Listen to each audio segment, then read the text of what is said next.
আল্লাহ রাব্বুল আলামিন বলেন, তাবারাকাল্লাযী নাযালাল ফুরকানা আলা আবদিহি লিয়াকুনা লিল আলামিনা নাযীরা। অতীব বরকতময় সেই মহান প্রভু যিনি তার বান্দার উপরে ফুরকান নামে কিতাব নাজিল করেছেন। তাহলে এই জায়গায় কোরআনের নাম কি বলা হয়েছে? ফুরকান নামে কিতাব নাজিল করেছেন, যেন তিনি এই কিতাব দিয়ে যেন তিনি গোটা বিশ্ববাসীকে যেন সতর্ক করতে পারেন। গোটা বিশ্ববাসীকে সতর্ক করার জন্য আমি আল্লাহ রাব্বুল আলামিন এই ফুরকান নামক কিতাব রাসূলকে দান করেছি। ফুরকানটা কি? আল ফারকু বাইনাল হক ওয়াল বাতিল, সত্য এবং মিথ্যার মধ্যে যে পার্থক্য সৃষ্টি করে দেয় তার নাম হলো ফুরকান। কোনটা হক, কোনটা বাতিল, কোনটা ন্যায়, কোনটা অন্যায়, কোনটা সত্য, কোনটা মিথ্যা, কোনটা লেজিটিমেট, কোনটা প্রহিবিটেড, কোনটা আমার জন্য বৈধ, কোনটা আমার জন্য অবৈধ, সব কিছু স্পষ্ট করে কোন কিতাবে বলা আছে? কোন কিতাবে বলা আছে? কোরআনে বলা আছে। এই জন্য এই কিতাবের আরেকটা নাম হলো ফুরকান। সম্মানিত ভাইয়েরা, কিন্তু দুঃখজনক হলো সত্য, এখানে যারা বসে আছেন, এখানে এই যে আমরা হাজারো সহস্রাধিক মানুষ আমরা এখানে বসে আছি, আমি যদি একটা প্রশ্ন করি, এই জায়গায় যারা বসে আছেন এখানে কি নন মুসলিম কেউ আছেন? নাই বললেই চলে, হয়তো থাকলে 2, 4, 5, 6 জন থাকতে পারে, কিন্তু ম্যাক্সিমাম কিন্তু আমরা মুসলমান। যদি আমি বলি এখানে যারা বসে আছেন এর ভিতর থেকে কজন ভাই কোরআনে কারীমকে সহি করে তেলাওয়াত করতে পারেন? সবার কি হাত উঠবে? আসতে বলবেন না, উঠবে? উঠবে না, সবার হাত কিন্তু উঠবে না। কিন্তু একটু কথা না বললে ভালো হয়। আচ্ছা, আমার মনে হয় যদি আমি হাত তুলতে বলি অনেকে লজ্জাও পেয়ে যাবেন, কিন্তু নামাজকে কবুল করে নেবার জন্য, নামাজকে সহি করার জন্য প্রথম শর্ত কি? সহি করা, কোরআন তেলাওয়াতটা সহি করা। যদি কারো সূরা ফাতিহা সহি না হয় তার নামাজই হবে না। তাহলে কোরআন শেখাটা প্রত্যেক মুসলমানের জন্য কি বলেন তো? আরো জোরে বলেন। আচ্ছা, সবার জন্য কি বিজ্ঞান জানা ফরজ? সবার জন্য কি কমার্স জানা ফরজ? না। সবার জন্য কি প্রযুক্তি জানা ফরজ? না। এটা একটা অংশ। সবাই তো ডাক্তার হবে না, একটা শ্রেণী ডাক্তার হবে। হ্যাঁ, ডাক্তার হওয়ার জরুরি আছে, কিন্তু ডাক্তারের কোরআন জানার দরকার আছে না নাই? ইঞ্জিনিয়ারের, সাহিত্যিকের, লেখকের, গবেষকের, মেম্বার, চেয়ারম্যান, এমপি, সচিব, সবার দরকার আছে না নাই? কারণ নামাজ কি সবার জন্য কি ফরজ? নামাজ সবার জন্য ফরজ, কোরআন শেখাও সবার জন্য কি ফরজ। দুঃখজনক হলো সত্য, স্বাধীনতার 52 বছর আমরা অতিক্রম করেছি। আমরা সকল শিক্ষায় অর্জন করতে পারি। সন্তানকে এত যত্ন নেই কেজি স্কুলে পাঠানোর জন্য, ফজরের সময় উঠায়া মা সহ চলে যায় কেজি স্কুলে। কেজির ওজন বেশি না সেরের ওজন বেশি? হ্যাঁ, কেজির ওজনই তো বেশি। এই জন্য বাচ্চার গায়ের যে ওজন, ব্যাগের ওজন তার ডাবল, বাঁকা হয়ে যায়। চলে গেছে স্কুলে। আব্বা,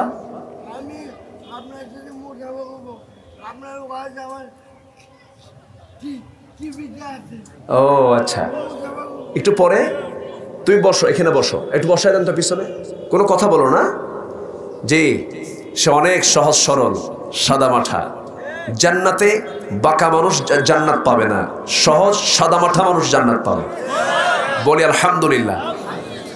সমাজে যারা পাগল আছে আমরা তাদেরকে দেখে হাসি, কিন্তু তারা কি আমাদের চাইতে বিপদে না নিরাপদে? বলেন নিরাপদে।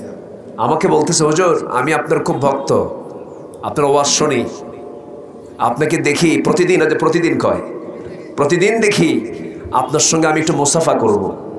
দেখছেন আলহামদুলিল্লাহ বলবেন না? গান শুনতে পারতো না? কেন তো শুনতে পারতো?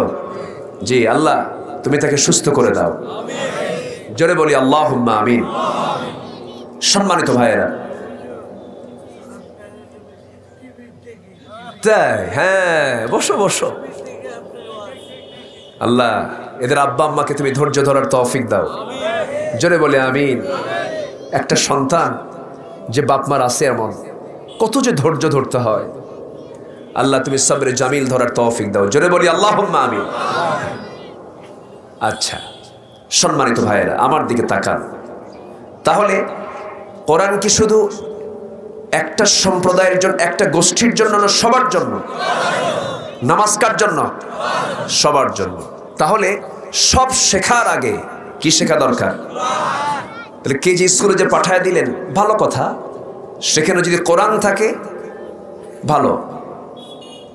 সন্তান ইংলিশে কথা বলে, বাপ বলে আমার ছেলে তো ইংলিশ মিডিয়ামে পড়ে, আমার ছেলে তো ও লেভেলে পড়ে, এই পড়ে ওই পড়ে, কোরআন পারে না, আল্লাহর তালিকায় সে মূর্খ। ঠিক কি না? সে কি মূর্খ। এজন্য সবার আগে আমি নিজে এবং পরিবারকে, সব সদস্যকে সবার আগে শর্ত হলো নামাজ শুদ্ধ করার জন্য কি শুদ্ধ করা দরকার? আসতে বলবেন না, কি শুদ্ধ করা দরকার? আগামী মাসটা আসতেছে, সে মাসের নাম কি বলেন? কিসের মাস? কিসের মাস? এখানে অনেকে বসে আছেন, কেউ 50 বছর রমজান পাইছেন, কেউ 40 বছর পাইছেন, কেউ 30 বছর পাইছেন, কেউ 20 বছর পেয়েছেন, পান নাই? কোরআন রমজান মাস কিসের মাস? এতগুলো মাস পাইলেন, এতগুলো রমজান পাইলেন, কোরআন শেখা হয় না কেন? সতর্কতা না অবহেলা? আসতে কয় সতর্কতা না অবহেলা? অবহেলা। এখন প্রশ্ন হলো কেন হচ্ছে না পড়া আমাদের? শুধু একটা যুক্তি দিলে উত্তরটা পাবেন আপনি। সকল পরীক্ষায় ভাইভা আছে না নাই? কোন পরীক্ষা কি ভাইভা ছাড়া হয় না? এমনকি কোন চাকরি নিয়োগেও, কোন চাকরি করতে গেলেও সেখানে কিন্তু লিখিত হয়, রিটেন এবং ভাইভা দুটো হয়। আচ্ছা রিটেন না হয় নাই হলো, যদি এরকম কন্ডিশন করা হতো সকল ভাইভা বোর্ডে যারা মুসলিম পরিবারের সদস্য তাদেরকে অবশ্যই কোরআনে কারিমের যে কোনো পৃষ্ঠা থেকে এক পৃষ্ঠা কোরআন শুনিয়ে দিতে হবে। আমার কথা কি বোঝা গেল? যদি এই জাতীয় যদি কন্ডিশন যদি রাখা হতো, এখানে কি হাত কম থাকতো না বেশি থাকতো? বলেন। আমি নিজের কানে শুনেছি, পার্লামেন্টে কারি সাহেব যায় নাই, অধিবেশন শুরু হয় কোরআন তেলাওয়াত দিয়ে, তো একজনকে তেলাওয়াত করতে দিয়েছে, কারি সাহেব যেহেতু যায় নাই, এক সদস্য তেলাওয়াত করতেছে, কেল হে আল্লাহ হে হে, শয়তান কয় তোর আমার তেলাওয়াত ভালো আছে। এই হচ্ছে আমাদের সমাজের কোরআনের হালত, কোরআন বোঝা, কোরআন জানার হালত। যে কোরআন জানে না সে আল্লাহর তালিকায় সে মূর্খ। ঠিক কি না? মূর্খ। সামনে রমজান আসতেছে, সিদ্ধান্ত নেব আমরা। কোরআন এটা কিন্তু শুধু কিতাব যে তা নয়, এটা আপনার সাক্ষী। এই কিতাব আমার পক্ষে অথবা বিপক্ষে রায় দেবে। সহিহ বুখারীর বর্ণনা সিয়াসিতে এসেছে, আল কোরআন হুজ্জাতুল লাক আও আলাইক, কোরআন তোমার পক্ষে অথবা বিপক্ষে রায় দেবে। কোরআন পড়তেই পারি না, আমরা তো পক্ষে রায় পাবো নাকি? রায় পাবো? এমনকি আমার নবীজি হাসরের ময়দানে মোট 4 বার আসবেন, উম্মতকে একসাথে জান্নাতে নিয়ে যাবেন। কয়বার? 4 বার। কিন্তু প্রথমবার এসে নিয়ে যাবেন, দ্বিতীয়বার এসেও নিয়ে যাবেন, তৃতীয়বার এসেও নিয়ে যাবেন, চতুর্থবার যখন তিনি আসবেন সেই সময় ইল্লা মান হাসাবাহুল কোরআন, কোরআন তাদের সামনে প্রাচীর হয়ে দাঁড়িয়ে যাবে। বলবে আল্লাহ তাআলা, তোমার হাবিব এই সমস্ত বান্দাগুলোকে নিয়ে জান্নাতে নিয়ে যাচ্ছে কেন? এই সমস্ত বান্দাগুলো তো আমি কোরআন আমাকে পড়ে নাই, আমাকে জানে নাই, আমার পক্ষে কথা বলে নাই, আমার দল করে নাই। ও আল্লাহ, তোমার কাছে ফরিয়াদ করলাম, এই সমস্ত বান্দার বিরুদ্ধে আমি কোরআন মামলা দিয়ে দিলাম। সেই দিন কি কোনো জবাব দিতে পারবো? পারবো না। এই জন্য আজকের মাহফিলে প্রথম আমার পক্ষ থেকে এটাই পরামর্শ থাকবে, জোর পরামর্শ।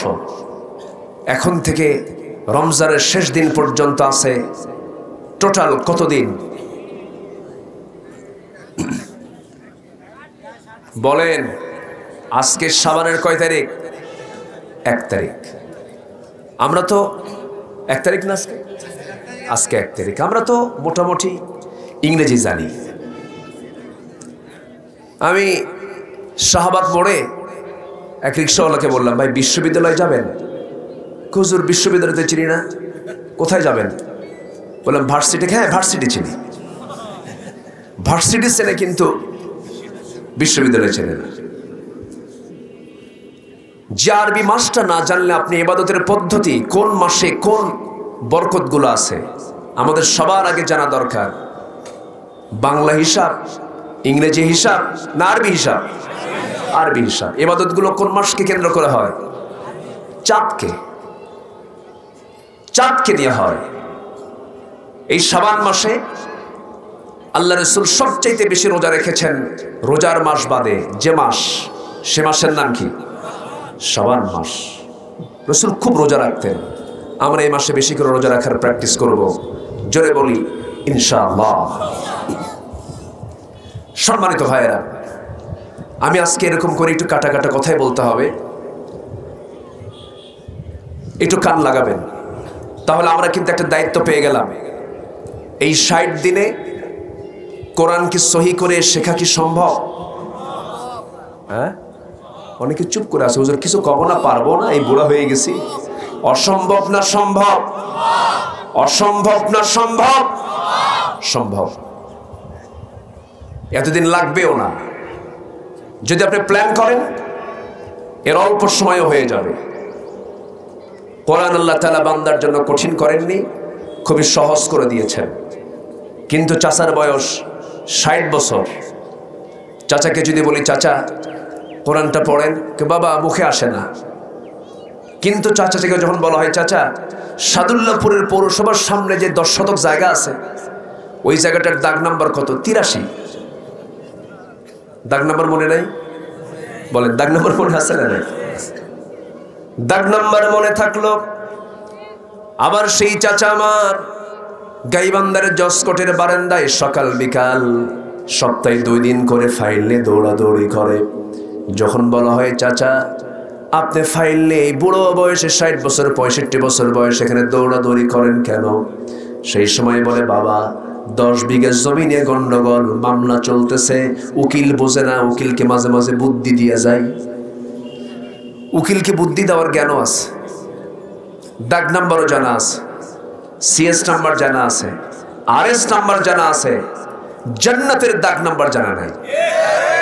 এখানে কিসের দাগ নাম্বার আছে? কিসের দাগ নাম্বার আছে? জান্নাতের। এজন্য সবার আগে আমাকে জান্নাত খুঁজে বের করতে হবে। আমাদের আব্বা, আমাদের আম্মা কোথায় ছিলেন? আসতে বলে, কোথায় ছিলেন বলেন? আমাদের আদি বাড়ি, বাপের ভিটা কোথায়? সবাই কি সেই জান্নাতে ফিরে যেতে চান? আমরা কি সন্তান? বানর সন্তান না আদম সন্তান? বলেন, কি সন্তান আমরা? আদম। আদম থেকে এসেছি আমরা। যারা বলে মানুষ আগে বানর ছিল, এরকম বিশ্বাসী লোক থাকে বলেই তো এগুলো আবার সিলেবাসে ঢুকানোর চেষ্টা করে। আমাদের মাননীয় প্রধানমন্ত্রী, তিনি আলেমদের কথাগুলোকে কানে নিয়েছেন। এটা নিয়ে তিনি বৈঠক করেছেন, আলেমদের পরামর্শ তিনি গ্রহণ করেছেন। এই দেশে ঘাপটি মারা কিছু নাস্তিকের বাচ্চা আছে। আসতে বলবেন না, আছে না নাই? আছে। তাসসিমা নাসরিন এক জাহান্নামের কীট, কয়েকদিন আগে সেই স্ট্যাটাস দিয়েছে, সে বলেছে তোমাদের নবী মুহাম্মদ সে মদিনার মাটিতে পচে গেছে, গলে গেছে।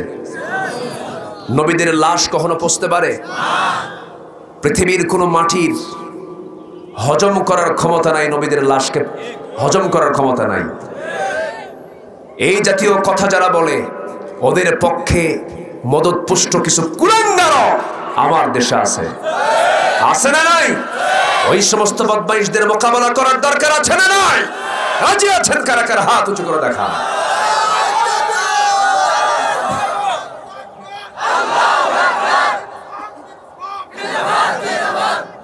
আল্লাহ কবুল করুন, জোরে বলে আমিন, আরো জোরে আমিন। কেউ আমাদের শত্রু নয়। আওয়ামী লীগ ভাই, বিএনপি ভাই, জাতীয় পার্টি ভাই, যত দল আছে সব আমাদের ভাই। কিন্তু যে ইসলামের বিরুদ্ধে কথা বলবে, কোরআনের বিরুদ্ধে কথা বলবে, আল্লাহ রাসূলের বিরুদ্ধে কথা বলবে, জিহ্বা আমরা টেনে ছিড়ব। এই ক্ষেত্রে কোনো আপোষ করা যাবে? বাপ হলেও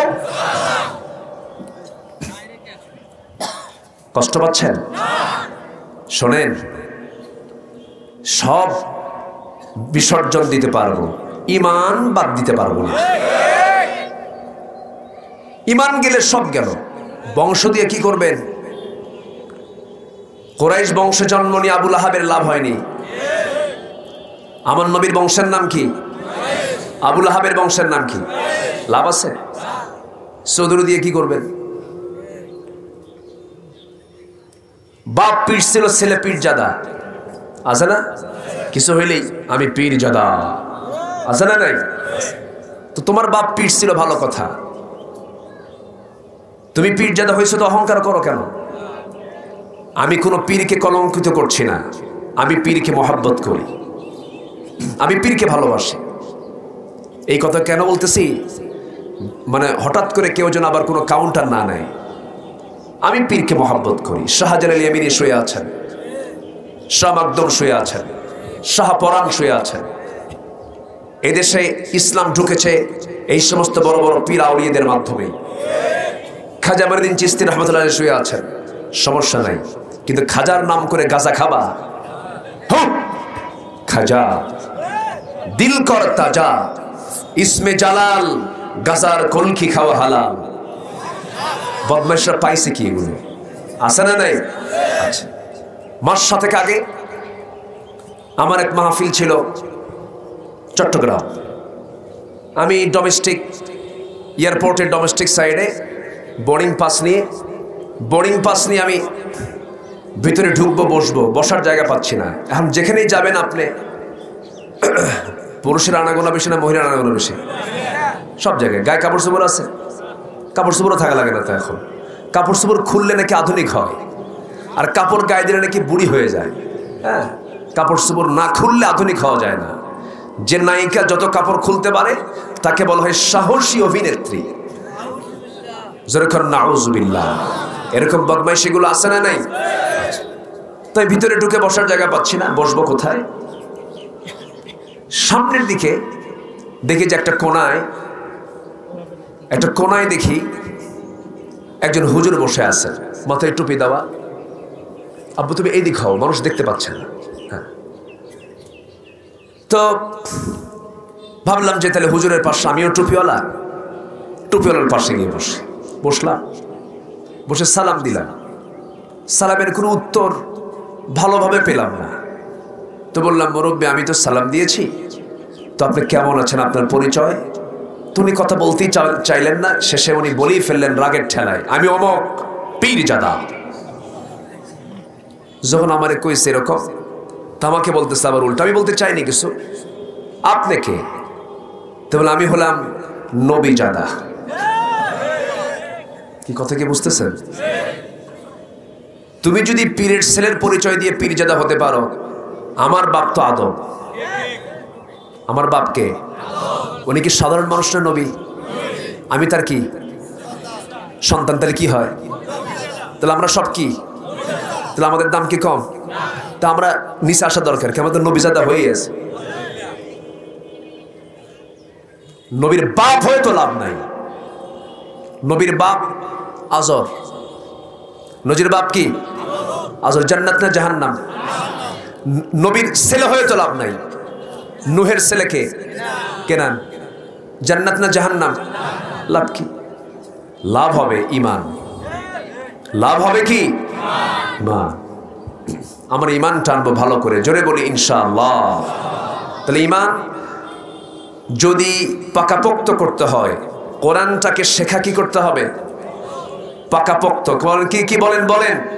পাকাপোক্ত করতে হবে। কোরআন শিখবো তো আমরা সবাই রাজি আছেন তো ইনশাআল্লাহ? আল্লাহ কবুল করুন। আমার ভাইয়েরা একটু কান লাগাবেন, এই দুনিয়া ছেড়ে আমিও চলে যাব, আপনিও চলে যাবেন। কেউ বাঁচার জন্য আসে নাই, মরে যাব আমিও, আপনিও মরে যাবেন। এই যে এই জায়গায় বসে আছে দুজন চেয়ারম্যান বসা, এখানে মুরব্বী বসা, এই যে মুরব্বী সবাই এক লাইনে বসে আছি। এই কয়েকজনের ভিতরে হঠাৎ করে যদি একজনের মরণ হয়, এত হাজারো মানুষ সামনে বসা, কেউ কি কিছু করতে পারবেন? কিচ্ছু করতে পারবেন? কিছুই করতে পারবেন না। বড় জোর কি করতে পারবেন? শুধু উপজেলা স্বাস্থ্য কমপ্লেক্স থেকে একটা অ্যাম্বুলেন্স হাজির করবেন, আস্তে করে লাশটা এখান থেকে নামায় নিয়ে ড্রাইভারের হাতে বোঝায় দিয়ে বলবেন, ড্রাইভার লাশটা নিয়ে মরা মানুষের বাড়ি পর্যন্ত পৌঁছায় দাও, লাশের বাড়িতে লাশ পৌঁছিয়ে দাও। লাশের বাড়িতে লাশ নিয়ে যাবে, কিন্তু লাশ কি বাড়ির ভিতরে ঢুকবে? ঢুকাবে না কারা? ঢুকাবে না কারা? ছেলে, বউ, আত্মীয় স্বজন, ভাই। আপনার করা বাড়ি, আপনার করা প্ল্যান করা ঘর আপনার বউ ঢুকাতে দেবে না, আপনার ছেলে ঢুকাতে দেবে না। 3 দিন পর ওই বাড়ি ভাগ করতে নিয়ে মারামারি করবে, মামলা হবে, কত কি হবে বলেন তো? দিন শেষে বন্ধু আমার একমাত্র, কেবলমাত্র, শুধুমাত্র কে? আসতে বলবেন না কে? আল্লাহ। সবার আগে আমাকে সময় দিতে হবে কার কাছে? কাকে সময় দিতে হবে? এখন প্রশ্ন হলো, নামাজ কি শুধু রমজান মাস না সারা বছর? নামাজ কি শুধু 7 দিনে একদিন না 7 দিনই? কয়বার? আসতে বলবেন না কয়বার? আমার দেশে নামাজি বেশি না বেনামাজি বেশি? মানুষ বেশি না চোর বেশি? হ্যাঁ, কি কয় এটা? ভালো করে কোন বলেন, মানুষ বেশি না চোর বেশি?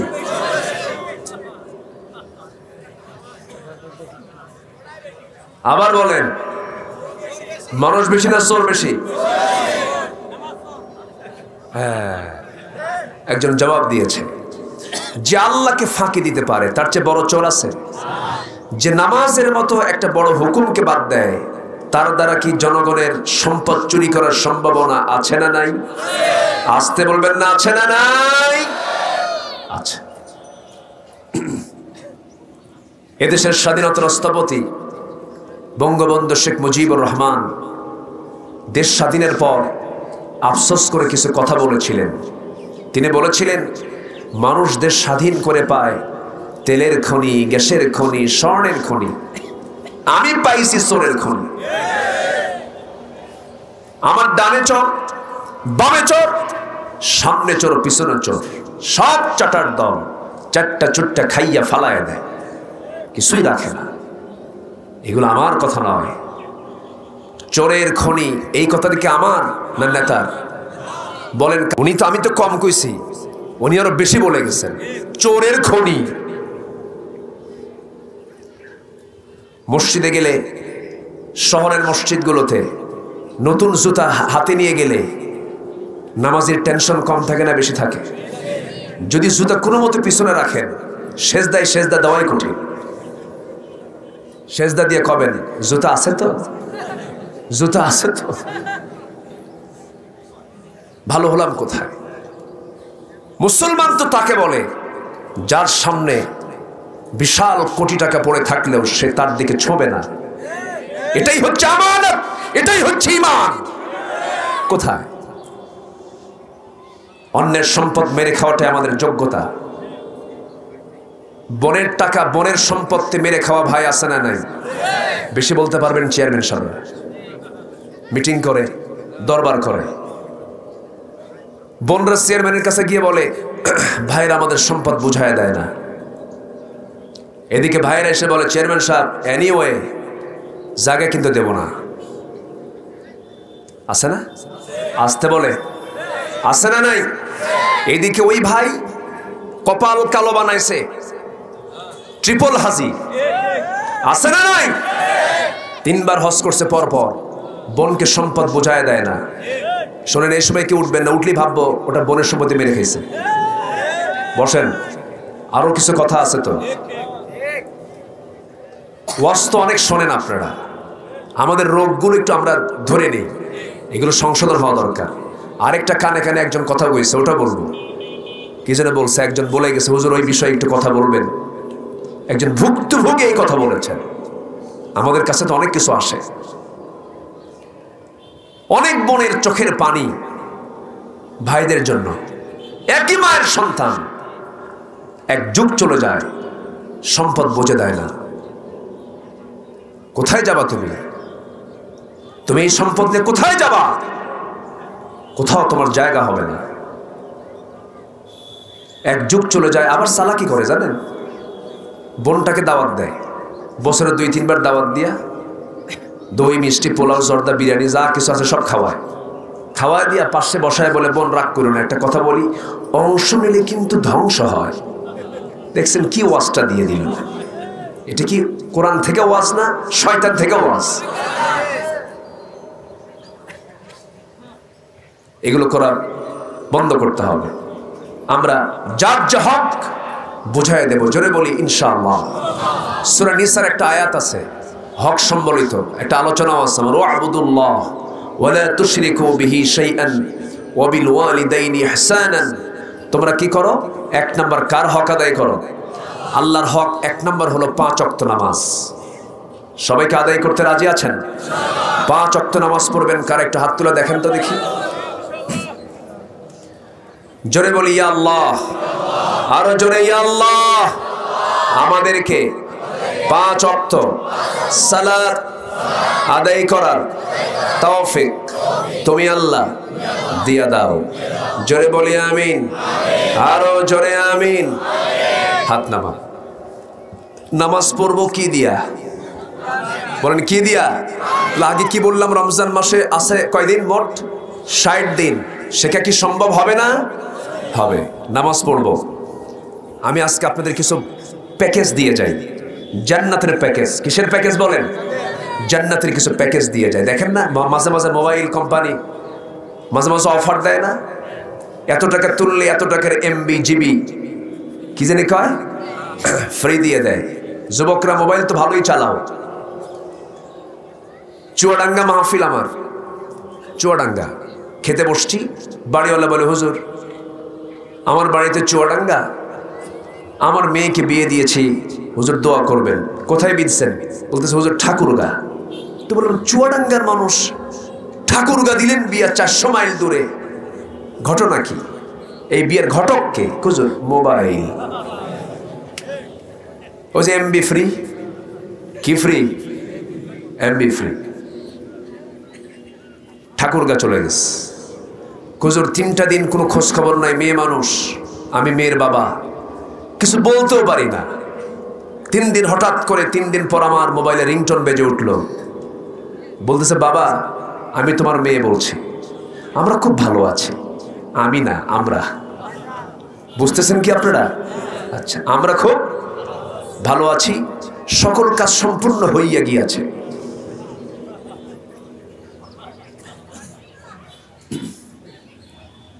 কষ্ট পাচ্ছেন কথাগুলো শুনে? শিশুর হাতে যদি আপনি আপেল দিয়া আর একটা ধারালো চাকু দিয়া বলেন বাবা তুমি আপেলটা কাটো তো, ওকে আপেল কাটবে না হাত কাটবে? হাত কাটবে। চাকু ধরার মতো সেই ক্যাপাসিটি শিশুর হাতে আসেনি। মোবাইল তার জন্য ব্যবহার নিষিদ্ধ যার ইমানটা দুর্বল, ঠিক কিনা? আপনার মেয়েকে আপনি মোবাইল দিচ্ছেন, কোন সময়ে দিচ্ছেন, কি জন্য দিচ্ছেন, এটা ভাবতে হবে। দেওয়ার আগে ভাবতে হবে 1000 বার। এই যে চেয়ারম্যান সাহেব আছে, এগুলো ফেস করেন তারা। আমি কিন্তু সমাজের কোথায় কোথায় রোগগুলো আছে, আমি রোগগুলো একটু ধরায় দিচ্ছি। Be careful. সন্তানকে মোবাইল হাতে না দিয়া, ওই শিশু বাচ্চাটাকে গেমস না দিয়া, বাচ্চার হাতে গেমস তুলে দিয়ে খাবার না খাওয়ায়া, বাচ্চাকে সাথে নিয়ে আপনি মসজিদে চলে যান, টাইম কাটবে। কিন্তু গ্রামের কিছু বুড়া চাচা আছে, আবার চাচারা মন খারাপ করেন না, বুড়া মানুষ মোহাব্বতের মানুষ। কিছু বুড়া চাচা আছে, মসজিদে বাচ্চারা ঢুকলেই চোখ এরকম গরুর মতো করে। আসতে বলবেন, আসে না আসেন? আমি কিন্তু আমি নিজে ভুক্তভোগী। আমার বয়স যখন এরকম, এই 10-11 বছর, আমি মসজিদে যেতাম এরকম করে নিয়মিত। এক বুড়ো চাচা আমার দেখলেই লাঠি এরকম ঝাঁকাত। তো ভাবতাম যে নামাজ মনে হয় এরকম করেই পড়ে। আমি পরে রক্ত, আমি একখান লাঠি আনছি। চাচা ওদিক থেকে মারে, আমি এদিক থেকে মারি। কি আমার কথা কি বোঝা যায়? শিশুরা যা শিখাবেন তাই শিখবে। অতএব শিশুদের শেখার জায়গা মসজিদ। শিশুদের শেখার জায়গা কি? মসজিদ। কোনো বাচ্চাকে ধমক দিবেন না। ইসলামী সমাজের বৈশিষ্ট্য হলো, যখন মসজিদের ভিতর থেকে একটা শিশুর কান্না আর হাসির আওয়াজ আসবে, তখন ভাববেন যে এই সমাজটা একটা ইসলামী সমাজের রূপ নিয়েছে। অনেক বাপ আছে বাচ্চাদেরকে নামাজের জন্য তাকিদ দেয় না, নিজে তো নামাজ পড়ে না, বলবে কখন? বাচ্চাদের নিয়ে কোলে করে নিয়ে বাচ্চাগুলোকে মসজিদের দিকে নিয়ে যাবেন, আপনি পাশে বসায় রাখবেন।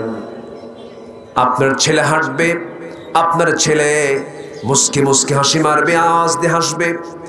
সামনে নামাজের সামনে দিয়ে না বুঝে দৌড়াদৌড়ি করবে, আপনি বাধা দিবেন না, আস্তে করে বুঝায়া দিবেন। আমার নবীজি সেজদায় পড়ে রুকু করে সেজদা দিচ্ছেন, হুসেন রাদিয়াল্লাহু তাআলা আনহু আমার নবীর ঘাড়ে বসে ততক্ষণ পর্যন্ত ছিলেন যতক্ষণ পর্যন্ত হুসাইনের বিরক্তি আসে নাই। হুসাইন যখন ঘাট থেকে আস্তে করে উঠে দাঁড়াই, সামান নবীজি আস্তে করে সেজদা থেকে উঠায়া সালাম ফিরে মুস্কি হাসি মেরে বলছেন, হ্যাঁ নানা রে, ও আমার হুসাইন, আজকে তুমি আমার বড় উপকার করেছ। তুমি বসার কারণে, আমার ঘাড়ে বসার কারণে আমার নামাজটা, সেজদাটা লম্বা হয়ে গেছে। তাহলে নামাজের মধ্যে বাচ্চারা যা করবে এটাও ইবাদত। জোরে বলেন সুবহানাল্লাহ। কোনো শিশুকে আপনি ডিসকারেজ করবেন না। আমার নবীজি বাচ্চাদেরকে সময় দিতেন। নবীজি একদিন হুসাইনকে কোলের মধ্যে নিয়ে মসজিদে নববীর মধ্যে বসে আছেন, মসজিদের ভিতরে গল্প করছেন। বাবি জিবরিল দিয়ে জিবরিল আমিন আলাইহিস সালাতু ওয়াস সালাম নবীর সামনে এসে বসলেন। বসে রাসূলকে ওহী দিয়ে যাবেন, কিন্তু কোলে বসা আছে হুসাইন। রাসূল হুসাইনকে বললেন না যে তুমি চলে যাও, কিন্তু রাসূল আর উল্টা কি করলেন? হুসাইনকে বলছেন, না না, এই লোকটা এই যে আসলো আমার সামনে, তুমি কি তাকে চেনো? না না, এই লোকটা মাঝে মাঝে আপনার কাছে আসে, কিন্তু মতলব ভালো মনে হয় না।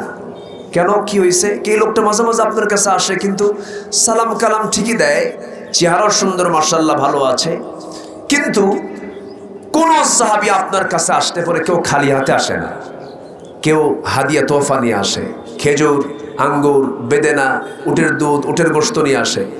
এই লোকটা মাঝে মাঝে আসে, খালি হাতে আসে, আমার কাছে মনে হয় কৃপণ, একটু কৃপণ সাইজের লোক। আমার নবীজি মুস্কি মুস্কি হাসি মেরে জিব্রাইলকে বলছেন, জিব্রাইল, আমার নানার সাথে আমি পারি না, কি যে হবে আল্লাহ, কি যে হবে আজকে তোমার, এটা আল্লাহই জানে। আল্লাহ বলছেন, জিব্রাইল, পকেটের মধ্যে হাত দিয়ে দেখো, আমার প্রিয় দোস্তের প্রিয় নাতি হুসাইন যখন তোমার পকেট থেকে কিছু খসাতেই চায়, জান্নাতের আঙ্গুরের ছড়া তোমার পকেটের মধ্যে ঢুকিয়ে দেওয়া হয়েছে।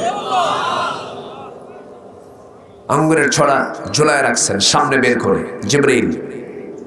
রাসূল মুস্কি হাসি মেরে বলছেন, না না, কে বলছে কৃপণ সাহাবী? দেখো কেন না, এতক্ষণ ভাবছিলাম সাধারণ কৃপণ, এখন দেখি মারাত্মক কৃপণ। কেন?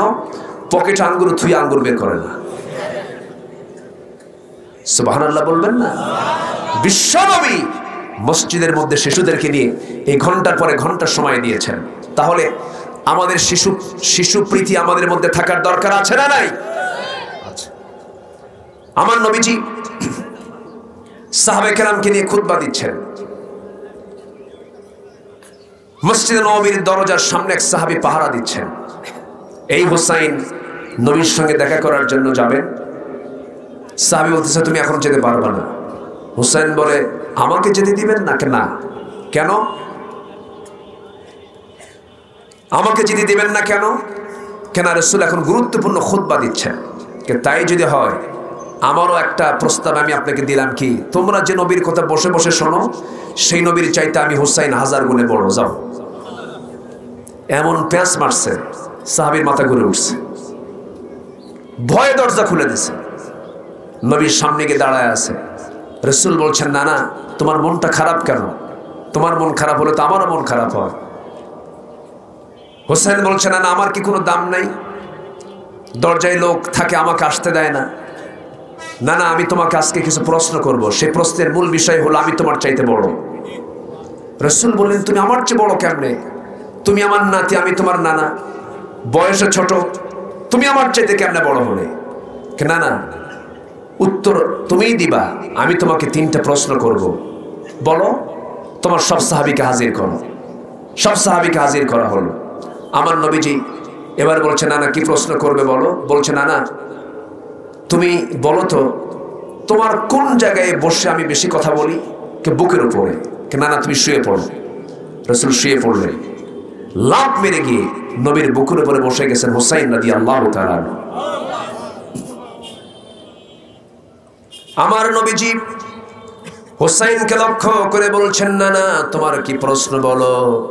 এবার বলছেন না না, 1 নাম্বার প্রশ্ন হলো তুমি বলো তো তোমার বাবার নামটা কি? সঙ্গে সঙ্গে তিনি বলছেন আব্দুল্লাহ।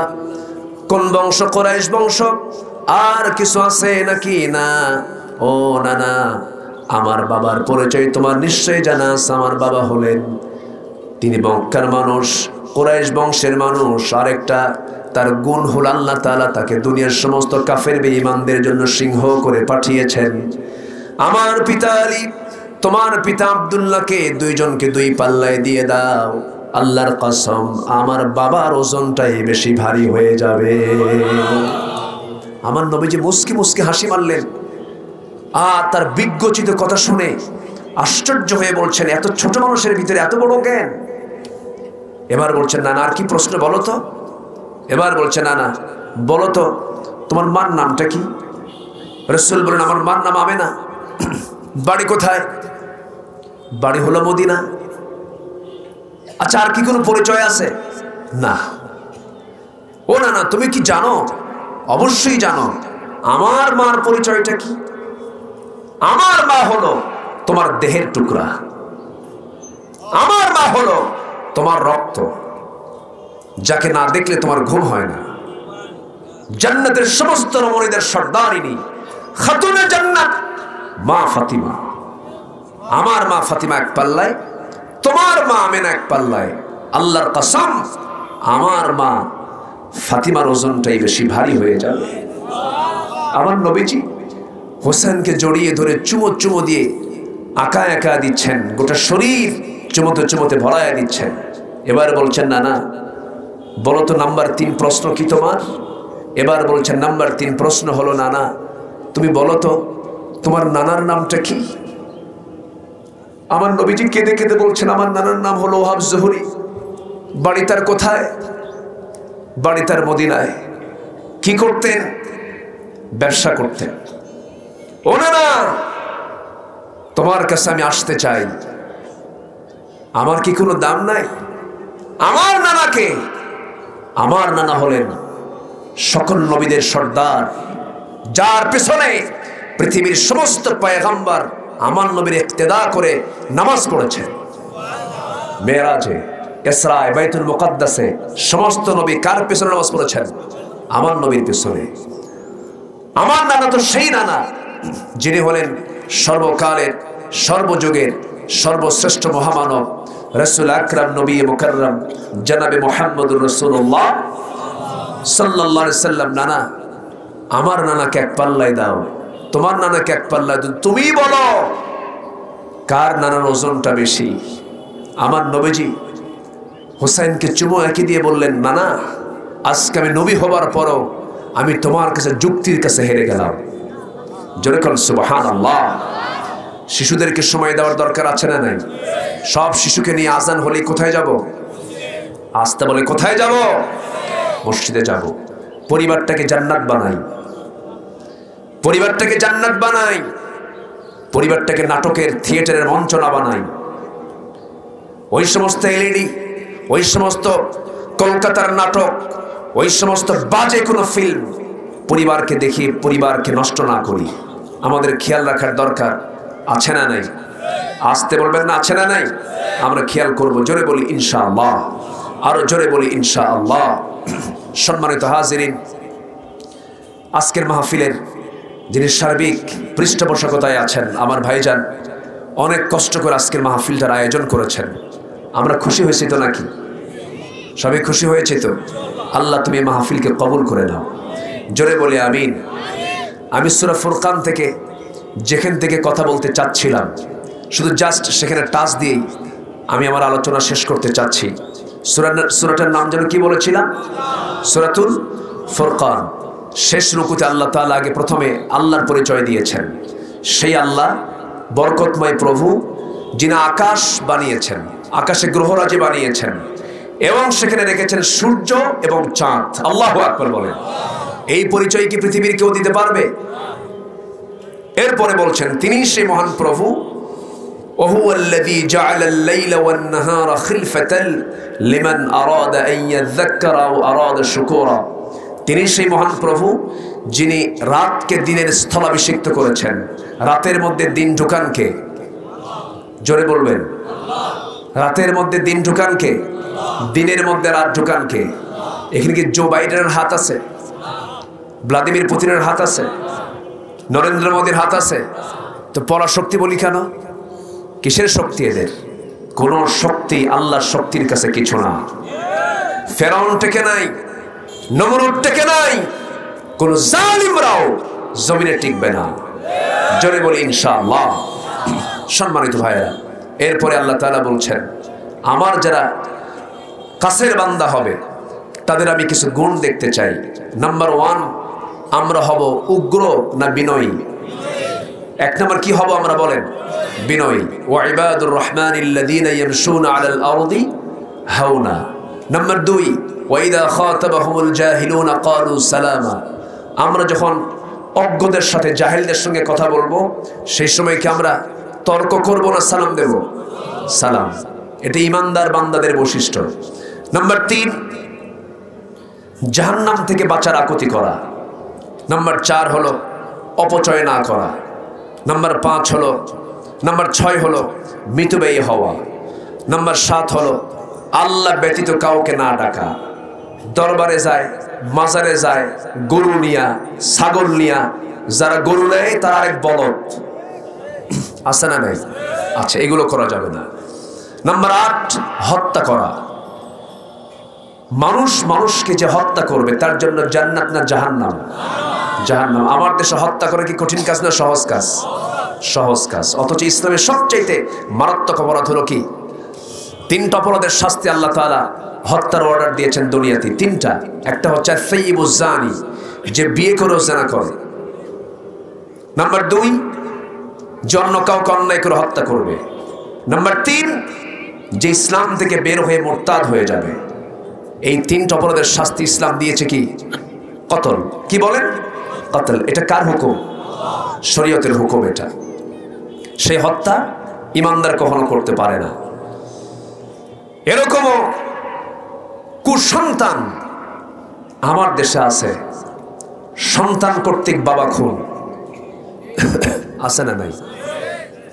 সন্তান বাপকে থাপড়ায়। এনারা সাক্ষী, সাক্ষী ওনারা। আমাকে একজন কেঁদে কেঁদে এখানে বলে গেছে, আপনার সন্তান হয়ে আপনার বাবার হাতে আপনি গায়ে আপনি হাত তুলছেন, আপনি কি জানেন আপনার বাবাটা কোন আসনে বসা? আল্লাহর আরশ আজিম তখন আপনার জন্য খোলা হবে যখন বাপ আপনার জন্য গ্রিন সিগন্যাল দেবে আল্লাহর কাছে। আপনার বাপ নারাজ, কে নারাজ? আসতে বলবেন না, কে নারাজ? সবাই বলেন তো, আব্বা বড় না আম্মা বড়? মা বড় না বাবা বড়? হ্যাঁ, আমরা ছোট, আমরা ছোট। হ্যাঁ, ভালো করে রাখো। এই পানি দেন তো একটু।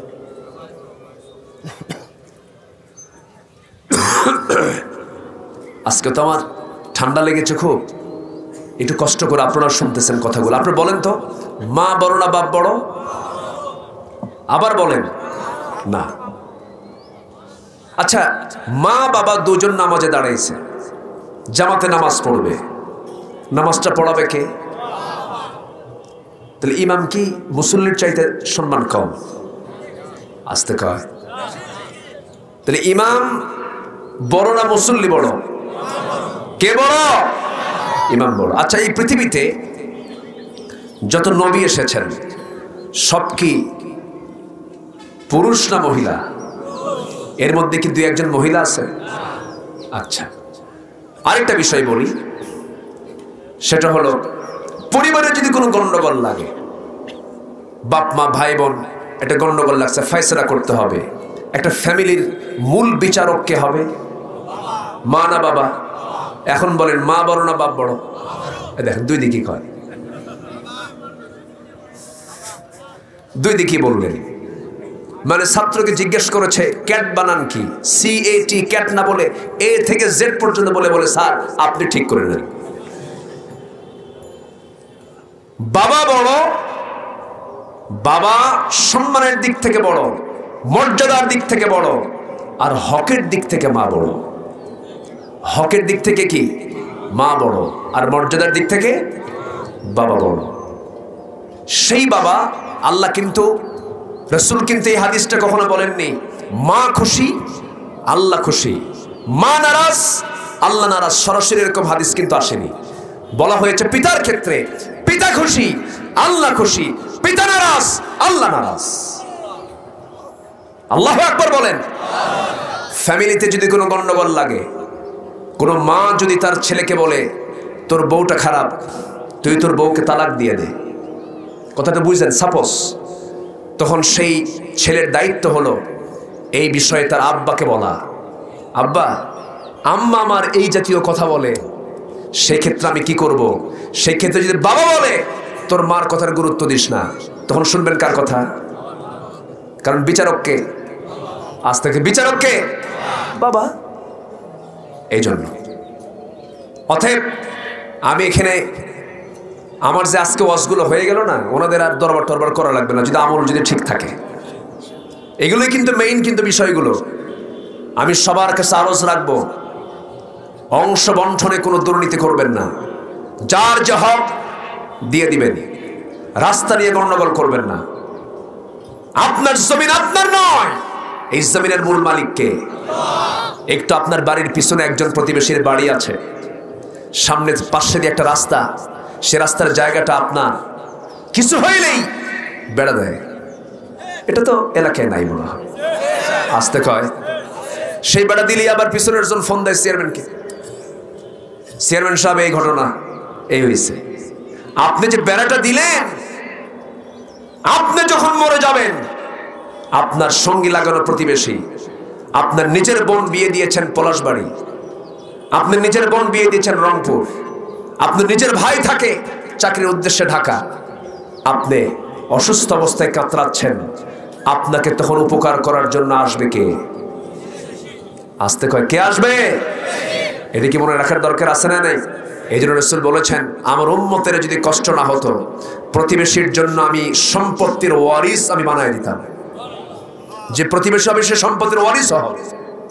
আমার উম্মতের যদি কষ্ট না হতো, তাহলে প্রতিবেশীর গুরুত্ব আছে না নাই? এগুলো ইসলাম, এগুলো কি ইসলাম। আমরা এগুলো মেনে চলবো, জোরে বলি ইনশাআল্লাহ। কষ্ট পাচ্ছেন আপনারা? 17টা গুণ কে দেখতে চান? আল্লাহ। আমাদের মধ্যে কয়টা গুণ দেখতে চান? 17টা, আমি 8টা বলেছি। নাম্বার 9 হলো জেনা না করা। নাম্বার 10 হলো তৌবা করা। কি করা বলেন? তৌবা করা। নাম্বার 11 হলো ঈমান আনা। দেখেন ঈমান আনার কথা কত পরে আসছে, এগুলো তোমার মধ্যে আছে আর তুমি এদিকে ঈমান আনার নাম নিয়ে বসে আছো, কোনো কাজ হবে না। তুমি এগুলো আগে ছাড়ো, ঠিক করে ঈমান আনো। এরপরে বলা হচ্ছে নেক আমল করা।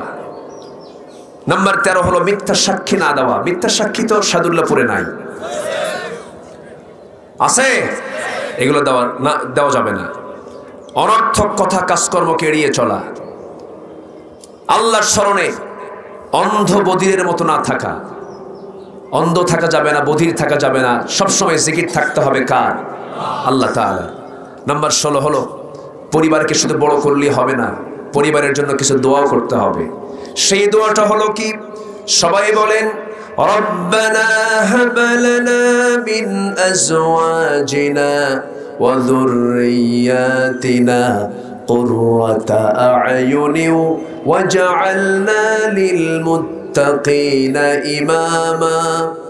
আয় আল্লাহ তাআলা, তুমি আমাকে এমন স্ত্রী দান করো, এমন নেক সন্তান দান করো যে সন্তানগুলোর দিকে তাকালে চক্ষু শীতল হয়ে যায়, এমন সন্তান তুমি আমাকে দিয়ে দাও। সেই সন্তান দিও না যে সন্তানের বালিশ টান দিলে পরে পিস্তল বের হয়, ইয়াবার ট্যাবলেট বের হয়, গাঁজা বের হয়, এমন সন্তান দিও না। এটার জন্য দোয়া করতে হবে কার কাছে? আল্লাহর কাছে। টাকা পয়সা হলেই সুখী হওয়া যায় না। একটা আদর্শ পরিবার যদি না হয় আপনার, টাকা আপনাকে সুখ দিতে পারবে না। এই জন্য পরিবারকে সময় দেওয়ার দরকার আছে না নাই? পরিবারের প্রত্যেক সদস্যকে আমরা খেয়াল রাখবো, জোরে বলি ইনশাআল্লাহ। নাম্বার 17 হলো সবর করা, ধৈর্য ধরা। জীবনের এক জায়গায় না, সব জায়গায় আমরা ধৈর্যের পরিচয় দেব। আল্লাহ তাআলা আমাকে আপনাকে কবুল করুন, জোরে বলি আল্লাহুম্মা আমিন।